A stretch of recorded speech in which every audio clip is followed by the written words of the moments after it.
Quiero que vayan conmigo al libro de Santiago, capítulo 1, versículo 25. Cuando veamos este primer versículo, nos va a servir para introducirnos al resto del tema. El tema de hoy se llama las leyes de la vida. ¿Y qué es lo que trato de explicar con esto?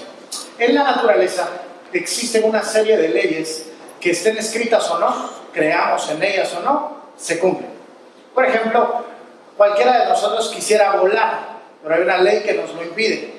De niños quizás soñamos que podíamos hacerlo. No sé si alguien intentó tirarse del segundo nivel o solamente fui yo, pero la verdad es que no se puede romper la ley de gravedad. Ahí está, creamos en ella o no. Piensen ustedes en alguien que quiera decir: yo soy ateo en cuanto a la ley de gravedad. No existe, no existe. Yo, por más que me digan, nadie me va a convencer. Pues la ley de gravedad está ahí, y hay una serie de leyes naturales que siempre se van a cumplir, creamos en ellas o no. Y Dios dejó establecidos en el universo una serie de leyes, tanto naturales como espirituales, que se cumplen, creamos en ellas o no. No están sujetas ni a nuestro estatus social, no están sujetas a nuestra capacidad intelectual, no están sujetas ni incluso a nuestra creencia religiosa. Son leyes que Dios dejó establecidas y se cumplen. No necesariamente porque eres cristiano, o porque no eres cristiano, entonces no se cumplen. Una serie de leyes, como por ejemplo el sembrar y cosechar. Tú siembras una semilla y te va a dar un fruto. Si tienes el tiempo, el cuidado, la paciencia y proteges esa semilla de aquellas cosas que lo van a dañar. El exceso de agua, el exceso de sol, la resequedad de la tierra, piedras, otro tipo de cualquier cosa que pueda malnutrir el terreno y que por lo tanto no dé fruto. Pero si tú tienes el cuidado de esa semilla, seguramente dará fruto. Por ejemplo, ¿quién se acuerda de ustedes que en primaria lo pusieron a sembrar frijolitos en un algodón? A todos, no sé por qué es la misma tarea siempre. ¿Y quién sí le creció su frijolito? A mí no. Yo lo que pasa es que le eché demasiada agua y entonces nadaba el frijol ahí. Al final de cuentas perdí la tarea. Pero todos hemos hecho o algún experimento de este tipo, o hemos observado, o nos los hemos comido, pero cuando siembras algo y tienes el cuidado de protegerlo de aquellas cosas que le destruyen, entonces ciertamente el fruto saldrá. Esa es una ley natural que nos da un plano espiritual. Y vamos a leer Santiago capítulo 1, versículo 25. Y dice más o menos así en una de las versiones: pero el que mira atentamente a la ley perfecta, la ley de la libertad, y permanece en ella, no habiéndose vuelto un oidor olvidadizo, sino un hacedor eficaz, este será bienaventurado en lo que hace. Hay otra versión que dice: pero el que se fija atentamente en la ley que nos hace libre y permanece en ella y no se olvida, sino que la practica, a este Dios le bendecirá en lo que hace. ¿Alguna vez usted se ha preguntado por qué aun cuando hago las cosas bien, todo me sale mal? ¿A alguien le ha pasado así? Otra vez solo yo soy el que nunca le salen las cosas bien, pero la mayoría de veces hemos hecho cosas que creemos que salen bien y no surten efecto. Por ejemplo, los solteros. ¿Hay solteros acá? 1, 2, 3, 4, 5. Los demás, los casados, por favor, todos los que son felizmente casados. ¿Qué pasa con los casados y los solteros? ¿Cuál es la gran diferencia entre uno y otro? Bueno, unos duermen más y otros duermen menos. ¿Qué otra gran diferencia entre solteros y casados? Unos tomaron una oportunidad y otros las han dejado pasar.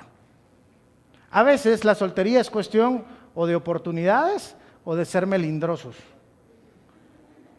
Porque hay algunas personas que no se han casado, no porque no tienen con quién, sino porque no les gusta con lo que tienen enfrente.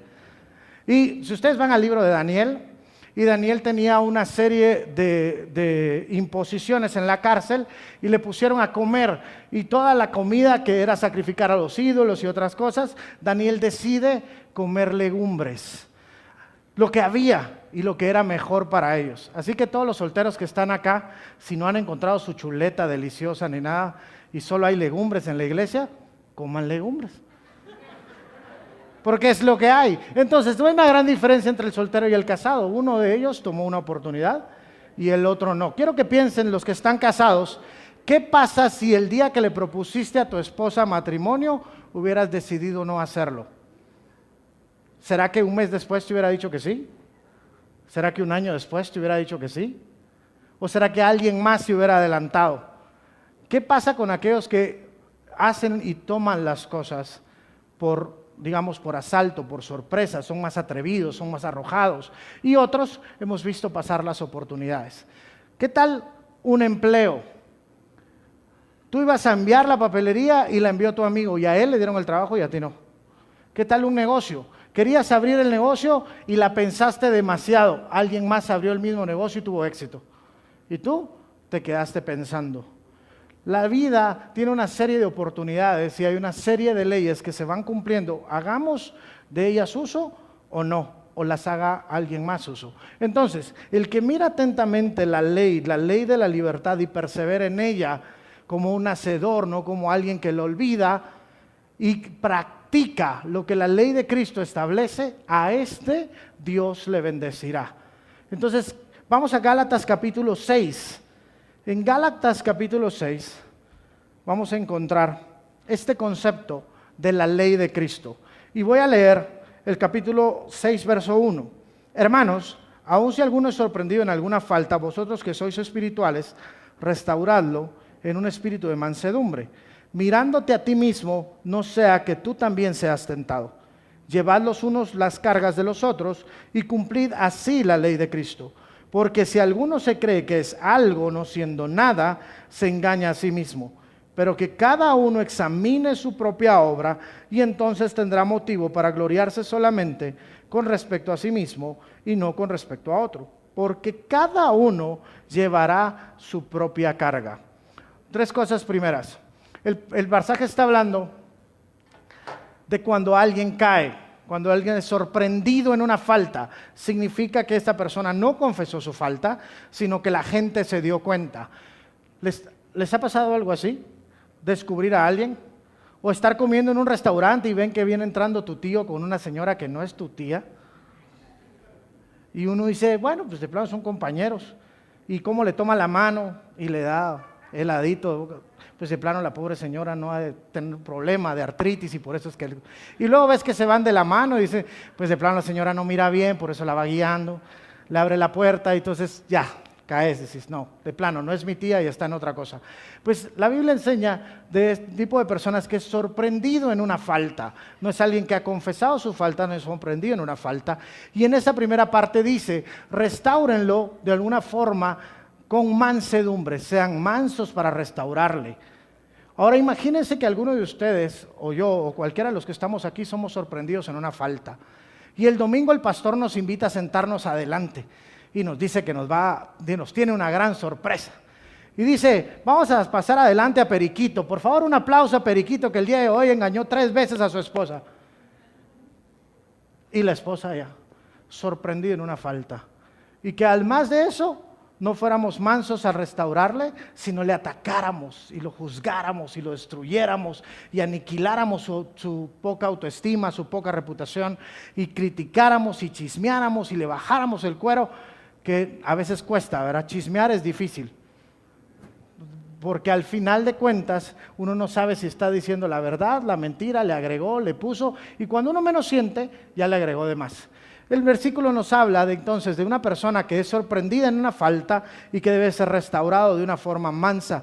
¿Y por qué? Cuidando que nosotros también podríamos ser sorprendidos o caer en una falta y por lo tanto quisiéramos esa mansedumbre, esa misericordia para con nosotros. Ahora, la ley de Cristo, el concepto que introduce después, hace referencia a una ley romana. Ustedes se recuerdan que Jesús en un versículo de la Biblia dice, si alguien te pide que lleves su carga 1 milla, llévala 2 millas.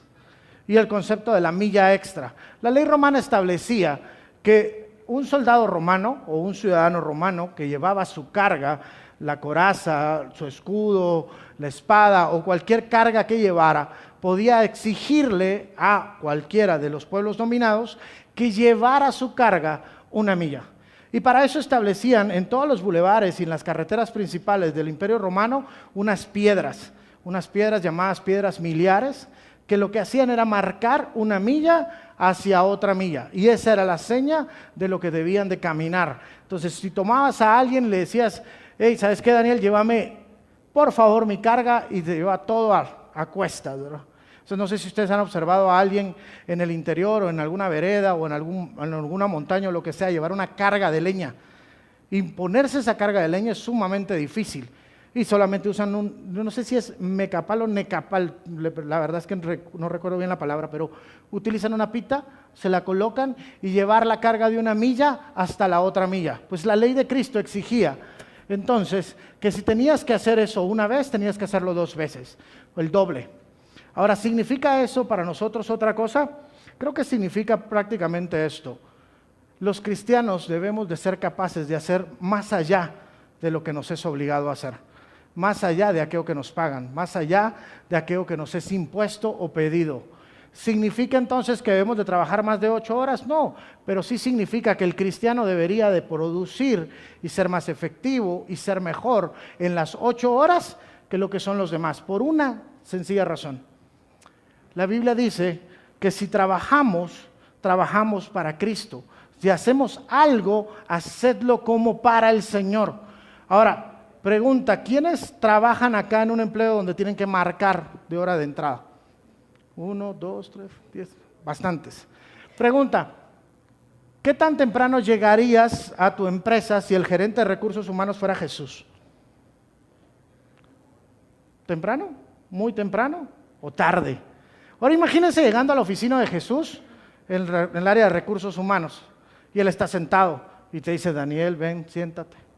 ¿Por qué viniste tarde? Es que fíjate que pinché llanta. Ah, bueno, ¿y la reparaste? Sí, la reparé. Y una vez que la había reparado, ¿no miras que 20 metros después vuelvo a pinchar?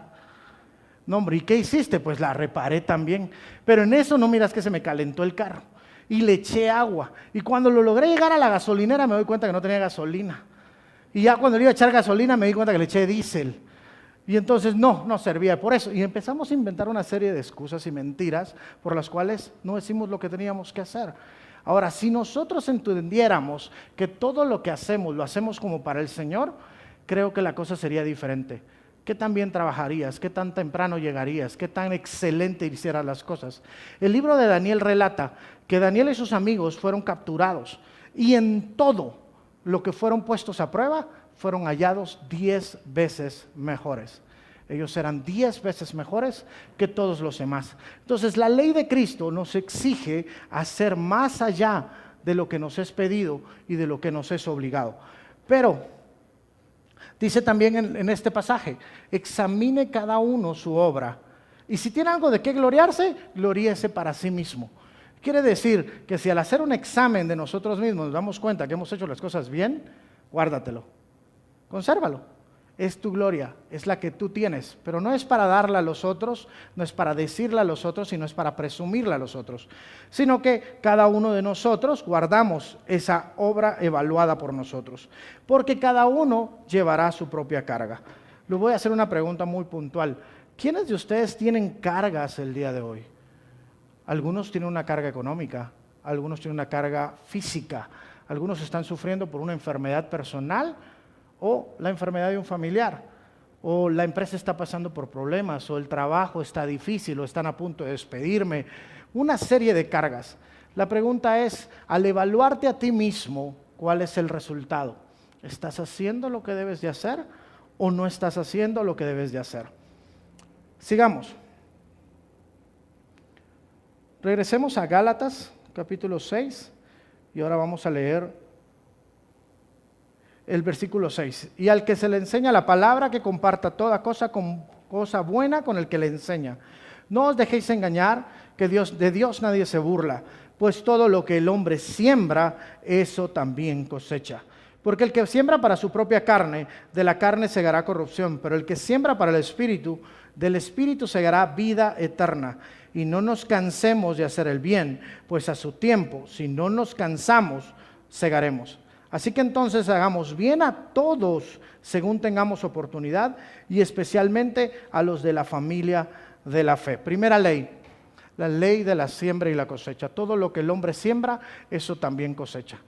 Nosotros no podemos sembrar una semilla de sandía y esperar que salga un melón, es imposible.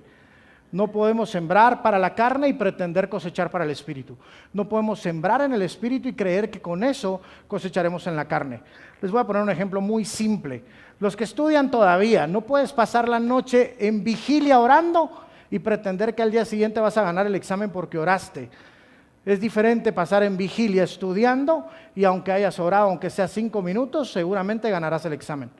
Porque el que siembra en la carne, cosecha en la carne. El que siembra en el espíritu, cosecha en el espíritu.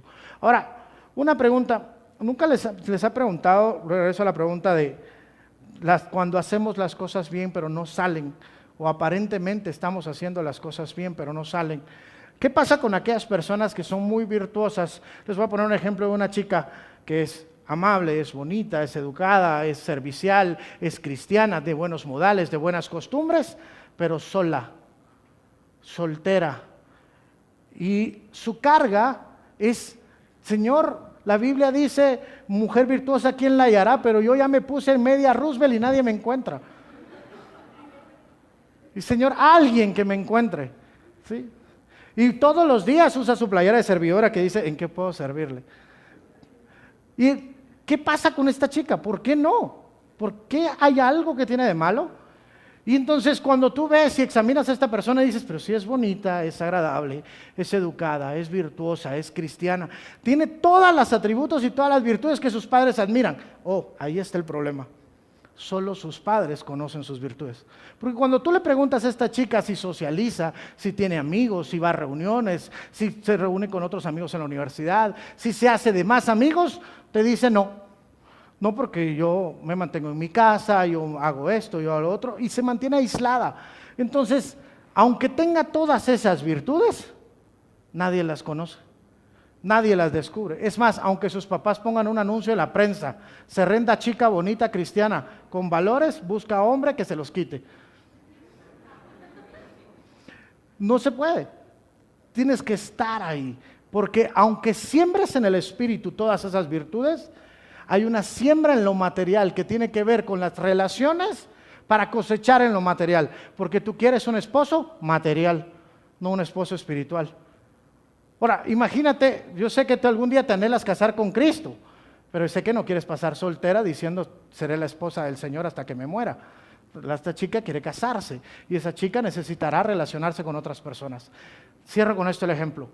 La siembra espiritual cosecha en lo espiritual, la siembra material cosecha en lo material.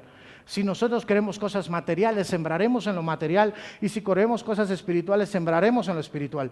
Pero la siembra espiritual no produce cosas materiales. Pero ¿qué pasa si yo oro por la provisión del Señor? Por supuesto, pero la provisión del Señor viene como respuesta a una serie de leyes que nosotros aplicamos, como el esfuerzo, el trabajo, la diligencia, la puntualidad. La prosperidad de Dios viene como consecuencia de aquellas virtudes que nosotros aplicamos en el día a día. Hasta el día de hoy no conozco a alguien que diga, Señor, voy a pasar todo el día con la empresa cerrada y no le voy a vender a nadie, yo sé que tú me prosperarás.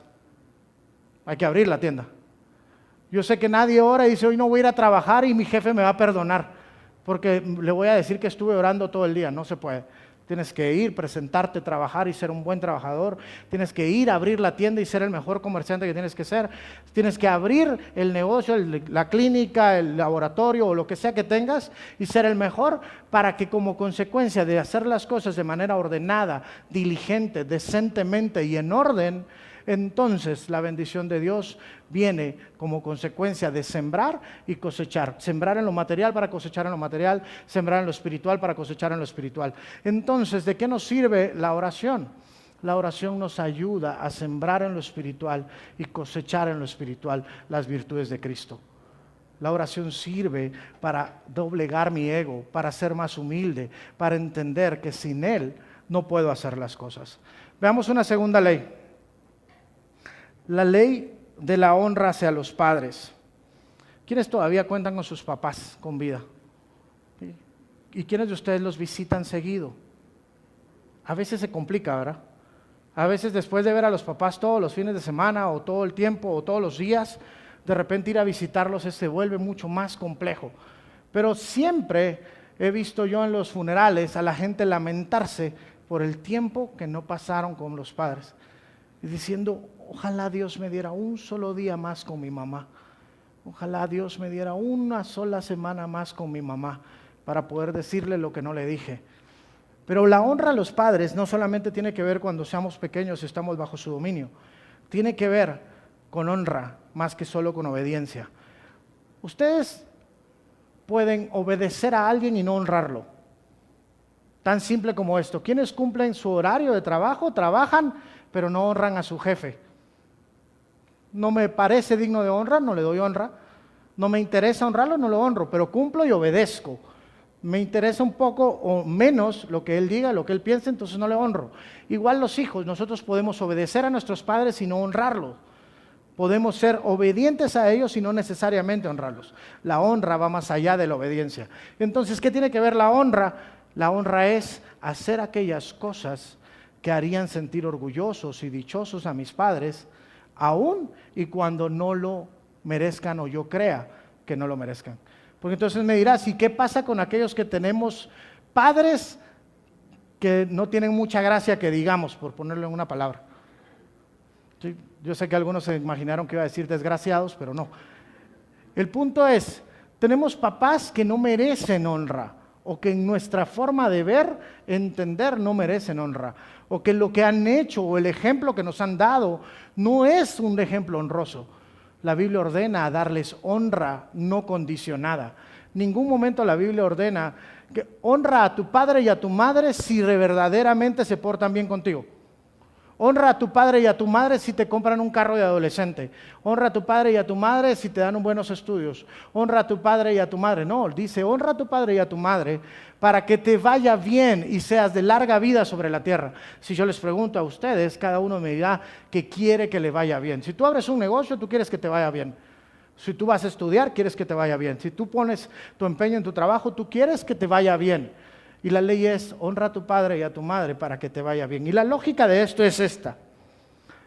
Si yo realmente me comporto y hago las cosas que a mi papá y a mi mamá les harían sentir orgullosos, es lógico que me vaya bien. Todo lo contrario. ¿Quiénes de ustedes hicieron cosas de jóvenes que sus papás nunca se enteraron? ¿Sí? ¿O solo yo? ¿Sí? Y es difícil porque a nosotros nos causa vergüenza contar lo que hicimos, mucho más si papá y mamá se enteraran. Si supieran que agarraba el vuelto, si supiera que esa lámpara que se quebró y que yo le eché la culpa a mi hermano menor, yo la quebré. Y ese tipo de cosas. Cuando nosotros vemos la ley de la honra a los padres, hay una forma de entender, no cuando la cumplimos, sino cuando no la estamos cumpliendo. Es más fácil entenderla cuando no la cumplimos. Yo, cuando era adolescente y estaba empezando a manejar, como muchos de los que nos pudo haber pasado lo mismo, vas y agarras el carro por cualquier mandado. No importa, o sea, estás aprendiendo a manejar. ¿Quién quiere ir a traer las tortillas? Yo voy a traer las tortillas. Aunque sea 3 casas con el carro, pero voy a traer las tortillas. ¿Quién quiere ir al súper? Yo voy al súper. ¿Quién quiere llevar a la abuelita? Yo llevo a la abuelita. Lo que sea con tal de manejar. Yo estaba aprendiendo a manejar, agarré el carro, era de madrugada y voy, me cruzo en una calle y de repente descubrí que con este ojo izquierdo de noche yo no miro mucho. ¿Cómo lo descubrí? Hasta que escuché al ciclista que atropellé. Entonces iba manejando, sonó el golpe y cuando no vi, porque solo lo escuché, que cayó la bicicleta y el pobre ciclista en el suelo. Y estaba bañado en sangre. Y entonces me volteé al cielo y dije, ¿por qué me pasa esto a mí? ¿Y por qué me pasan solo las cosas malas? Y descubrí que no tenía nada que ver con eso, sino que minutos antes yo había roto esta ley. Porque mi papá me había dicho, no tomes el carro, porque no tenés licencia, además no sabes manejar bien, todavía no estás apto para ir solo en el carro. Y yo tomé las llaves sin permiso, sin que él supiera, agarré el carro y fui a atropellar al tipo. Y entonces, cuando él estaba tirado, lleno de sangre, hice lo que cualquier hombre de 17 años haría, salir huyendo. Y entonces retrocedo, hago para atrás el carro y me ponen un carro atrás y quiero agarrar para el otro lado y me atraviesan otro carro ahí adelante y entonces ya no pude salir huyendo. Y baja un señor y me baja del carro y me dice, Patojo, ahora responde por lo que hiciste. Entonces, ¿qué hago? Tengo 17 años, me van a llevar preso, no tengo licencia y el tipo se está muriendo. Entonces voy a hacer todo lo que todo hombre de 17 años haría, salir corriendo de regreso a la casa de mi papá, ir a buscar a mi papá y decirle, atropellé a un tipo. y lo dejé con el problema. Salí huyendo y me subí al segundo nivel de mi casa y me puse a llorar. Y no sabía qué iba a pasar. Mi papá agarró al tipo, lo llevó a, la persona esta la llevó a un hospital, tuvo que llevarlo a un hospital privado porque si lo llevaba a un hospital público iban a preguntar a la policía qué pasó. Y durante 7 meses tuvo que pagarle las curaciones, tuvo que pagarle el salario. Y cada sábado llegaba el señor a cobrar su salario y mi papá me decía, ahí te buscan. Y entonces tenía que salir cada sábado a atender al señor, a escucharlo, a ayudarlo a entrar porque iba todavía con la pierna lastimada, a atenderlo y ser responsable por lo que había hecho. A la fecha todavía me lo cobra mi papá. Y a la fecha entendí que la honra a los padres es una gran consecuencia buena cuando nosotros cumplimos y es una gran consecuencia mala cuando nosotros fallamos. Ahora, quiero que veamos esta. Mateo capítulo 7, versículo 7. Ese versículo dice lo siguiente o habla de lo siguiente: pedid y se os dará, buscad y hallaréis, tocad y se os abrirá. La siguiente ley es la ley de la petición. Nosotros a veces no recibimos porque pedimos o pedimos mal. Y Pablo enseña exactamente eso. Nosotros a veces pedimos para nuestros deleites y para nuestros placeres. Y por eso no recibimos. Y cuando nosotros estamos pidiendo para la carne, entonces Dios no contesta la oración, porque estamos pidiendo para nuestro propio deleite. Esa es la petición del hombre soltero. Señor, dame una esposa, pero dame la que sepa planchar, que sepa lavar, que haga oficio, que lave el carro, que me sirva, que no tenga problema en darme desayuno a la cama y que no tenga problema en nada, Señor, que me obedezca y se quede encerrada. Esa es su petición. Entonces la pregunta aquí es, él no está buscando una esposa, está buscando una sirvienta y encima de todo no pagarle, porque él no está pensando en servir, está pensando que le sirvan. Cuando yo pido para mis deleites en mis placeres, entonces no recibo lo que tengo que recibir porque he pedido y he pedido mal. Pero si vemos esta ley, tiene 3 características esenciales y las características son las siguientes: pedir, buscar y tocar. Pedid y se os dará, buscad y hallaréis, tocad y se os abrirá. Y las 3 acciones están ligadas. No puedes hacer una sin hacer la otra, porque no puedes pedir sin salir a buscar y no puedes buscar sin terminar tocando. Tiene que estar una detrás de la otra. Tú puedes pasar la noche entera pidiéndole a Dios trabajo. Esa es la primera acción. Señor, dame un empleo, Señor, dame un empleo, Señor, dame un empleo. Pero si no sales al día siguiente a buscar el empleo, ahí se va a quedar. Y te puedes quedar toda la noche, Señor, dame un empleo, Señor, dame un empleo. Y puede ser que por bendición de Dios te llegue el empleo a la casa, pero de lo contrario, la mayoría de nosotros tendremos que ir a buscarlo y entonces encontrar una puerta y tocar esa puerta. Pedid y se os dará, buscad y hallaréis, tocad y se os abrirá. La ley de la petición tiene que ver con esas 3 acciones. Ahora, ¿quiénes están necesitados de algo? La mayoría va a levantar su mano. Mi pregunta es, ¿lo que necesitas es verdaderamente lo que necesitas?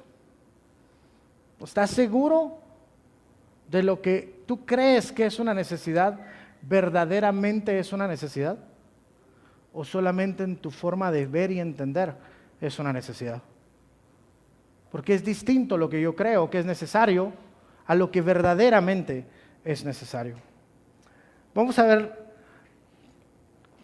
el capítulo 4 de Proverbios.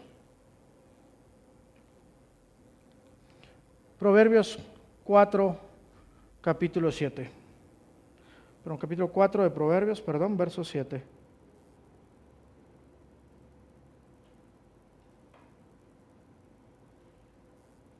Lo principal es la sabiduría, adquiere sabiduría. Y con todo lo que obtengas, adquiere inteligencia. Hay una gran diferencia entre hacer las cosas con mucho esfuerzo y hacerlas de manera correcta o hacerlas de manera sabia o hacerlas de manera inteligente. ¿Quién de ustedes se ha quedado varado en la calle o camino en carretera o algún lado y pinchó llanta? ¿Todos hemos pinchado llanta?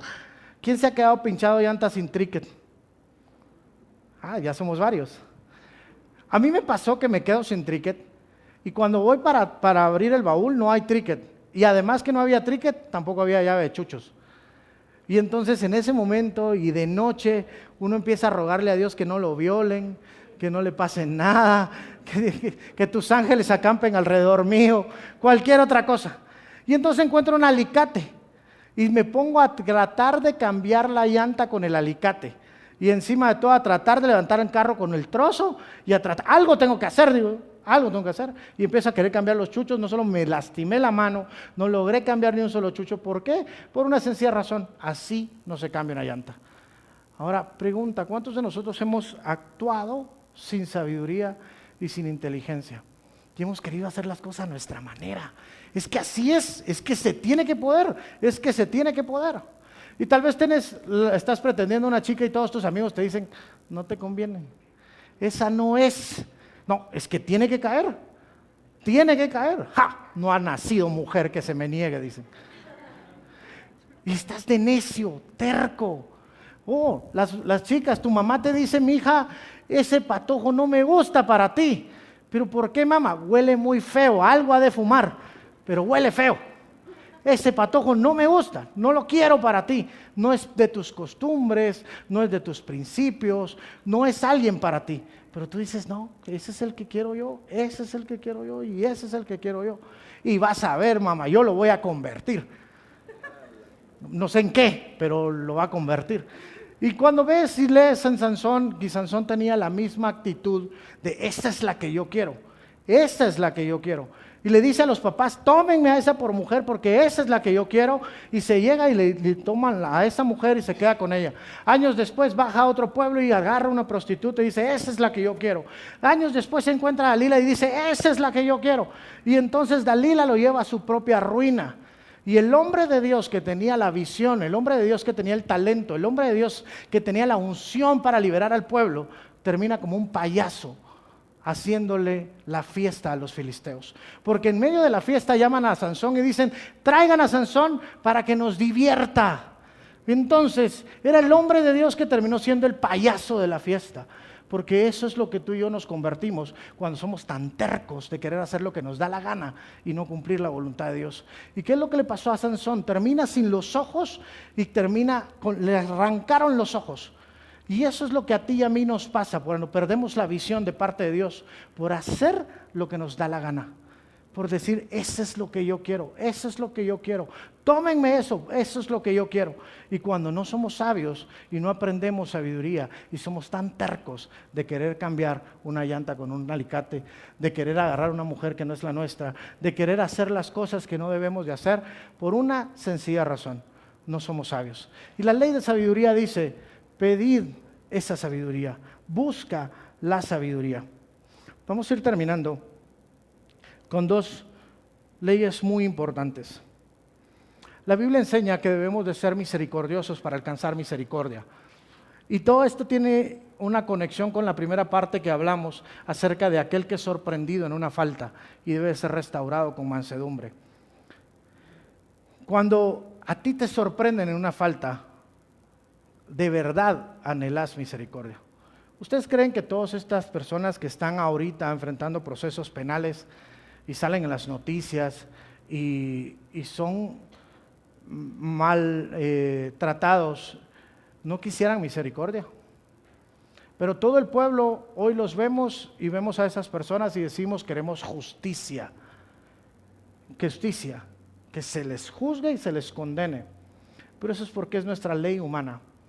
Pero en medio de nosotros, nuestros delitos y pecados, piensen en cada uno de nosotros siendo puesto delante de todos los demás y todos los demás acusándonos y diciéndonos justicia contra él, justicia contra él. Dios aplica tu justicia y la justicia implica muerte. Más viene Cristo y se para enfrente y dice misericordia. Yo le doy misericordia. La ley de la misericordia es esta. Dios, que tiene el derecho divino de destruirnos, el derecho divino de no darnos vida, el derecho divino de matarnos, si Él así lo quisiera, decide no hacerlo porque nos entrega misericordia, para que nosotros aprendamos a otorgar misericordia. ¿Cuántos de ustedes han tenido la mala fortuna de prestarle dinero a un amigo y que no se lo pague? Un montón, ¿no? Todos. Es más, cuando uno le presta a un amigo ya sabe que muy probablemente ese dinero no regresará o el amigo no volverá. Juntos no vienen, es muy raro. O manda el dinero y ya no somos amigos, o viene de amigo pero viene sin dinero. Nosotros a veces no nos hemos dado cuenta de cuánto se nos ha perdonado y nosotros no somos capaces de perdonar una ofensa menor. El Evangelio relata una pequeña parábola en donde a alguien se le perdona mucho y alguien que recibió mucho perdón no fue capaz de perdonar una pequeña ofensa. La ley de Cristo nos obliga entonces a extender misericordia porque nosotros hemos recibido misericordia. Y quiero hablarte de las últimas 2 leyes. La primera, la ley de la diligencia. La palabra dice, procura con diligencia presentarte delante de Dios aprobado. Es 2 de Timoteo capítulo 2, verso 15. Procura con diligencia presentarte delante de Dios aprobado, como obrero de que no tiene nada de qué avergonzarse, que usa bien la palabra de verdad. Si nosotros trasladamos este concepto a todas las cosas que hacemos en la vida, realmente podríamos ser diferentes. Por ejemplo, procura con diligencia presentarte en tu trabajo como alguien que no tiene nada de qué avergonzarse. Cuando te llama el jefe, no tienes ningún problema. Jamás tienes temor, jamás tienes molestia. Cuando están pensando en despedir a alguien, sabes que tu nombre muy probablemente no esté ahí, a menos que sea un caso excepcional. ¿Por qué? Porque eres diligente en tu trabajo, porque haces lo que tienes que hacer, cuando lo tienes que hacer y como lo tienes que hacer. Procura con diligencia. Ahora, si eso es en lo terrenal, la Biblia relata y enseña que los diligentes van a estar sentados delante de reyes y gente imponente o de alta estima. Y junto a ellos se sentará. El diligente tiene las puertas abiertas en cualquier lugar. Ahora, los empresarios que están acá, ¿cuánto aprecian ustedes a un colaborador que es diligente, que hace las cosas? Y uno dijera, mejor le debería pagar a el triple, en lugar de tener a estos 3 empleados que no hacen nada. Porque solo hace lo que los otros 3 no hacen. Ese diligente tiene las puertas abiertas, siempre, inclusive en la propia casa del jefe. ¿Por qué? Porque la diligencia es la llave para llegar a esas cosas. Pero la Biblia no va más allá y dice, procura con diligencia presentarte delante de Dios como un obrero que no tiene nada de qué avergonzarse, que usa la palabra de verdad y la usa bien, que no tiene nada de qué avergonzarse. Y la pregunta principal hoy en esta ley es, ¿tienes algo de qué avergonzarte? ¿Será que si cerramos los ojos, nos ponemos delante de Dios, Dios nos puede hacer recordar ciertas cosas de las que tenemos que avergonzarnos? O las que deberíamos de avergonzarnos. Procura con diligencia presentarte delante de Dios como un obrero que no tiene nada de qué avergonzarse. Pero una pregunta, ¿Cristo fue diligente? ¿Cristo cumplió lo que tenía que cumplir e hizo lo que tenía que hacer? Vino, nació, murió en una cruz y resucitó y consumó su obra, y al consumarla nos hizo libres.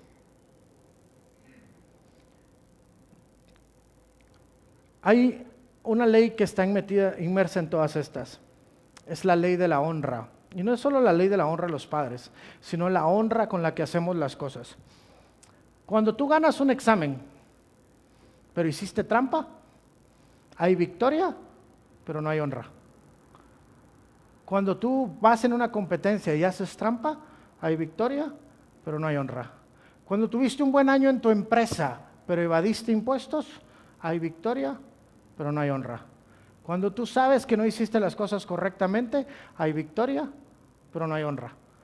Yo me recuerdo que me inscribí una vez en una carrera, creo como 6 o 8 kilómetros, y salí a correr, y me puse los tenis, y me puse hasta adelante. Y ya cuando iba como a 1,5 kilómetros, como ya vieron que soy algo gordito, en ese tiempo no era tan gordito, pero igual, decidí, yo no voy a ganar esta carrera, no la voy a ganar. Algo tengo que hacer. Y terminé tirado a medio periférico, sin aire, sin nada. Yo algo tengo que hacer, porque había que llegar hasta el kilómetro 13.5 en la Roosevelt, y todos salimos del Parque de la Democracia a mitad del periférico, 6, 7, 8 kilómetros por ahí. Entonces se me ocurrió una brillante idea y me subí a un bus. Entonces me subí al bus y un kilómetro antes o medio kilómetro antes de llegar a la meta, me bajé del bus. Y entonces me volví a poner el número y toda la cosa y empecé y me uní al pelotón otra vez. Y llegué a la meta. Y cuando me estaban felicitando, yo feliz. Terminó toda la carrera y las últimas personas que venían era un señor de más o menos 70 años, con sus 2 nietas como de 5 o 6 años. Y él venía corriendo con las 2 nietas de la mano y caminó y terminó toda la carrera. Fue el último lugar de la maratón. Y todos se pararon, le aplaudieron y lo felicitaron. Primero porque a su edad corrió esa cantidad de kilómetros. Segundo, porque lo hizo con sus nietas. Las niñas de 5 o 6 años hicieron las cosas. Y a todos nos dieron una medallita. Y cuando yo vi la medallita, sabiendo que yo había hecho trampa, dije, esto no sirve de nada, no vale nada. Había tenido victoria, pero no había tenido honra. Y ahí entendí que hacer las cosas sin honra no vale la pena. No vale la pena. Lograste que el chico se casara contigo, pero le mentiste acerca de que estabas embarazado, ¿no? Tuviste la victoria, pero no hay honra. Lograste que la chica se casara contigo, pero ya casados ella se entera que todo lo que le dijiste más de la mitad es mentira. Que no tienes los estudios que dijiste que tenías, que no tienes los recursos que dijiste que tenías, que no tienes el carácter que pensaste o que pensó ella que tenías, que no tienes las virtudes que le hiciste creer que tenías. Pues que tuviste la victoria, pero la victoria sin honra no sirve de nada. Y la última es la ley del perdón. La Biblia enseña que sin derramamiento de sangre no hay perdón de pecados. Era necesario derramar la sangre para expiación de nuestros pecados. Y Cristo vino a cumplir su propia ley. Él no vino y nos perdonó así, por arte de magia, por voluntad de su Padre o por emisión de su palabra. Si Él creó todas las cosas por medio de su palabra, ¿no creen que hubiera podido hablar y perdonarnos y decir, consumado es, todos son perdonados? No, vino a la tierra, se hizo hombre, derramó su sangre y la Biblia relata que hasta agua salió de su cuerpo para hacer sabernos que la última gota de sangre fue derramada. Y Él expiró y entregó su espíritu y antes dijo, consumado es, porque vino y cumplió con la ley. Ahora, la pregunta interesante es esta, ¿podemos cumplir estas leyes? ¿Podemos vivir en base a ellas? ¿Qué creen ustedes? ¿Es posible? ¿Es posible vivir honrando a nuestros padres? ¿Es posible vivir sembrando en lo espiritual y en lo material para cosechar para el espíritu y no para la carne? ¿Es posible vivir pidiendo, buscando y tocando y encontrando? ¿Es posible tener victorias con honra? ¿Es posible hacer las cosas correctamente? ¿Es posible tener sabiduría? ¿Es posible vivir sin estar viviendo con las consecuencias de puros errores, sino que vivir bien a la primera? La respuesta es esta: no es posible. No es posible. Estoy seguro que muchos de ustedes son tan diligentes que han puesto todo su empeño en ser sabios siempre, y no siempre son sabios. Muchos de ustedes han puesto todo su corazón y todas sus ganas en honrar a sus papás, pero a veces es difícil honrar a nuestros papás. Les voy a poner un ejemplo más allá. ¿Qué tan fácil es honrar a su suegra? Honrar a sus suegros. Difícil, complicado. A veces las personas tienen muy mala relación con sus suegros, pero cuando entienden que son los padres de la persona con la que comparten y que la Biblia dice que hay que honrar a los padres, no necesariamente a sus propios padres, va mucho más allá, honrar a todos aquellos que son padres. Y eso es complicado. Pero ¿saben una cosa? Solo por medio de Cristo se puede cumplir todas las leyes. Él es la semilla de la siembra. La Biblia dice que es necesario que el grano caiga a tierra y muera para que dé fruto. Él es la semilla que cayó en tierra y murió para darnos vida. Él es la única forma por la cual debemos pedir, porque su palabra dice que todo lo que pidamos, lo pidamos en el nombre de Jesús y lo recibiremos. Entonces no hay ley de petición sin Cristo, no hay vida sin su muerte, no hay sabiduría porque de Él proviene la sabiduría, no hay honra a los padres sin seguir el ejemplo del Hijo unigénito de Dios que honró a su Padre, viniendo a la tierra y muriendo y obedeciéndolo, aun cuando Él mismo en su carne, como hombre, tenía temor de pasar la cruz. Él es el cumplimiento de la ley de la siembra y la cosecha. Él es la sabiduría proveniente de los cielos. Él es el perdón manifiesto. Él es cada una de estas leyes. Y solo por medio de Él podemos cumplirlas. No hay otra forma. Así que si usted alguna vez se ha preguntado por qué no siempre salen las cosas, es porque usted no es perfecto. Solo Cristo lo es. ¿Y por qué no siempre salen las cosas bien? Porque no siempre cumplimos las leyes que debemos de cumplirlas. Y Dios ha dispuesto para nosotros una forma de hacer las cosas. Es por medio de Cristo, por medio de Él y para Él. Amén. Señor, gracias. Gracias por este día. Gracias, Señor, por la oportunidad de dirigirme a esta congregación. Gracias por tu palabra. Gracias por la bendición de predicarla. Señor, gracias por ser la semilla que ha dado un fruto de vida a nuestras vidas. Gracias, Señor, por ser ese hijo que honró a su padre y nos enseñó cómo debemos de hacerlo. Gracias, Jesús, por la sabiduría que viene de tu presencia, Señor. Tu palabra dice que tú amas la verdad en lo íntimo y en lo secreto nos has hecho comprender sabiduría. Tu palabra nos enseña que aquel que le hace falta sabiduría, que la pida a Dios y tú nos la darás. Tu palabra nos enseña, Señor, que todo lo que pedimos en tu nombre nos será dado. Tu palabra nos enseña que hasta ahora no hemos pedido o hemos pedido como no conviene, porque hemos pedido para nuestros deleites, para nuestro placer. Pero hoy hemos entendido, Señor, que debemos de pedir conforme a tu voluntad.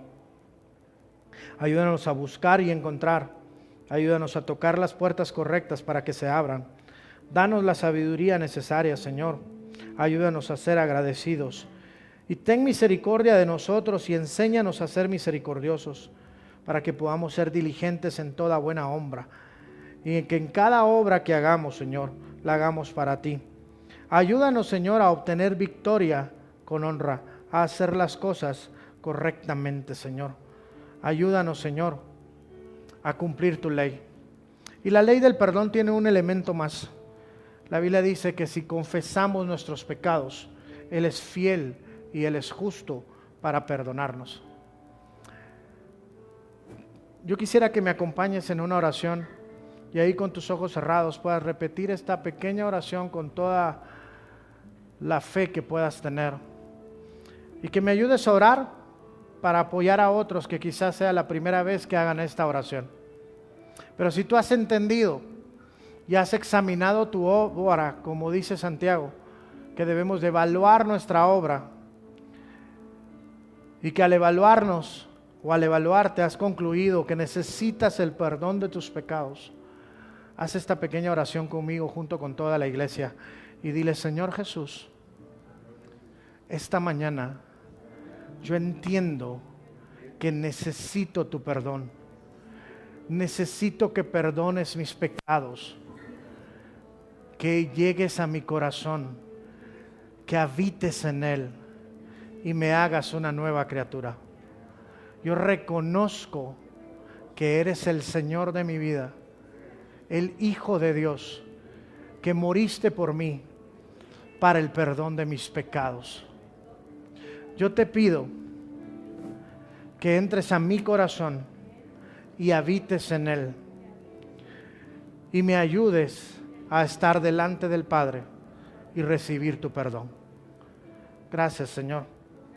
Gracias, Padre. Y antes de terminar o cuando finalice el servicio, si tú hiciste esta pequeña oración por primera vez y nunca antes habías entendido la necesidad del perdón del Señor y hoy lo entendiste y lo hiciste, o regresaste a tus caminos, o regresaste al entendimiento de la necesidad de Dios, yo te voy a pedir que con toda la confianza del caso te acerques a alguno de nuestros servidores. Ellos están identificados con t-shirts rojas, y le digas: yo hice esa oración, muy probablemente todavía no entiendo qué hice, pero yo la hice y he entendido que necesito de Dios. Así que si tú vienes por primera vez o ya nos has visitado, pero es la primera vez que haces esta pequeña oración o has entendido lo que significa esta pequeña oración, al finalizar del servicio busca a alguno de nuestros servidores o alguien del staff o alguien de los que ves sirviendo y cuéntale lo que hiciste para que nosotros podamos apoyarte y ayudarte en este nuevo caminar. Por lo demás, quisiera que se pongan de pie para terminar y que concluyamos alabando al Señor unos minutos más antes de terminar nuestro servicio, y levantemos nuestras manos y nuestros ojos cerrados para no distraernos.